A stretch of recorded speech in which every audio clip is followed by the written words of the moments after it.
പെരുമ്പടപ്പ് പഞ്ചായത്തിലെ 1-ാം വാർഡിൽ പുതിയിരുത്തിയിൽ 50 വീടുകളിൽ വെള്ളം കയറി.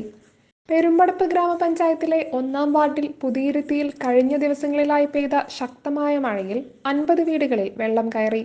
അസുഖബാധിതരും മാനസിക രോഗിയായ വയോധികയടക്കം നിരവധി ആളുകളാണ് വെള്ളക്കെട്ടുള്ള ഈ പ്രദേശത്ത് താമസിക്കുന്നത്. നിലവിൽ വെള്ളമൊഴുകുന്നതിന് കാന നിർമ്മിച്ചിട്ടുണ്ടെങ്കിലും പാതി വഴിയിൽ പണി പൂർത്തീകരിക്കാത്ത അവസ്ഥയിലാണ്. നിലവിലെ സാഹചര്യത്തിൽ മഴ ശക്തി പ്രാപിച്ചാൽ ഈ പ്രദേശം മുഴുവനായും വെള്ളക്കെട്ടിലാകുമെന്നും അടിയന്തര നടപടി വേണമെന്നും നാട്ടുകാർ പറഞ്ഞു. പെരുമ്പടപ്പ് പഞ്ചായത്തിലെ 1-ാം വാർഡിൽ ഉള്ള ഒരാളാണ്. ഇവിടെ ഞങ്ങളുടെ പരിസര ഭാഗത്ത് ഇത്രയും ദിവസം പെയ്ത മഴയിൽ നല്ല വെള്ളക്കെട്ടുണ്ട്. ഞങ്ങൾക്ക് പുറത്തിറങ്ങാൻ പോലും പറ്റാത്തൊരു സാഹചര്യമാണുള്ളത്.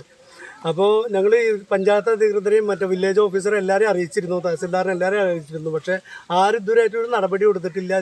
ഇപ്പോഴും വെള്ളക്കെട്ടിലാണ് ഞങ്ങൾ നിന്നുകൊണ്ടിരിക്കുന്നത്.